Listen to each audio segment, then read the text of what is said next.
1월 22일 KMA 뉴스브리핑입니다. 구충제 논란이 계속되고 있습니다. 개 구충제 펜벤다졸이 암 치료에 효과가 있다는 주장이 논란을 빚고 있는데요. 이번엔 사람용 구충제 알벤다졸이 가세하고 있습니다. 최근 페이스북이나 트위터에는 암과 비염, 당뇨병, 아토피를 치료하기 위해서 알벤다졸을 복용한다는 체험 사례가 급속히 확산하고 있습니다. 대한의사협회와 식품의약품안전처가 21일 공동 입장문을 냈는데요. 알벤다졸을 기생충 감염 치료 말고 다른 목적으로 사용하는 건 매우 부적절하다고 밝혔습니다. 특히 독성 간염이나 급성 신부전 같은 치명적인 부작용이 발생할 수가 있고 기존에 받고 있던 치료의 효과도 떨어뜨릴 위험이 있다고 경고했습니다. 의약품은 반드시 허가된 범위 안에서만 사용하라는 게 의협과 식약처의 당부입니다. 조국 전 법무부 장관 사퇴 당시 의학 논문 제일 저자 문제가 쟁점이었습니다. 과연 청소년이 저 정도 참여하고도 제일 저자 자격이 있냐 논란이 컸는데요.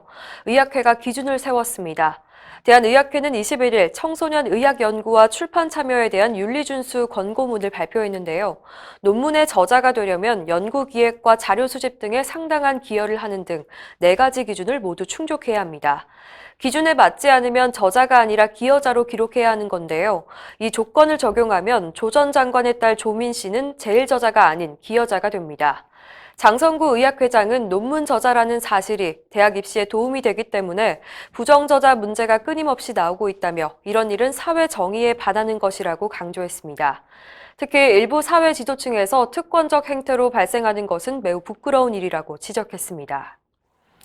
정부가 첩약급여화를 밀어붙이고 있는데요. 안전관리 기준도 없이 강행하고 있다는 사실이 드러났습니다.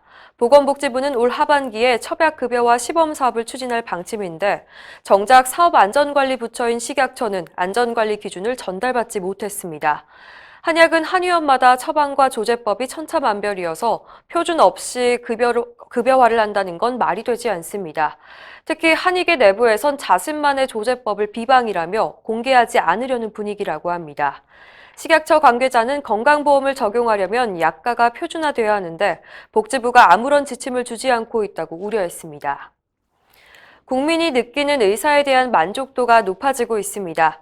보건복지부가 공개한 2019년 의료서비스 경험조사 결과에 따르면 의사가 예를 갖추고 대했는지, 설명을 잘해줬는지, 또 환자를 잘 배려했는지에 대해서 긍정적인 평가가 1년 전보다 올라갔습니다.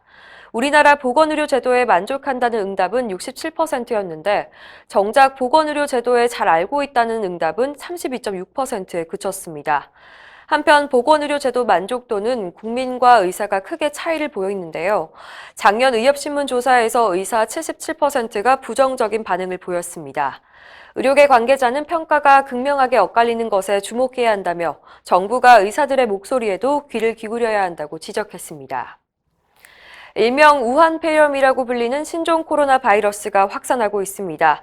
지금까지 중국, 태국, 일본, 그리고 우리나라 4개국에서 확진자가 300명을 넘어섰고 중국에선 6명이 사망했습니다. 미국에서도 확진자가 확인됐는데요. 처음 알려진 것과는 달리 사람과 사람 간의 전염이 가능한 것으로 밝혀져서 걱정이 큽니다.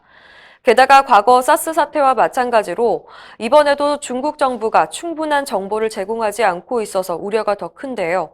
김대하 의협 의무의사는 중국에서 시작된 거라서 중국이 모든 정보를 다 갖고 있는 거나 마찬가지라며 중국이 국제사회 일원으로서 책임을 다할 필요가 있다고 지적했습니다.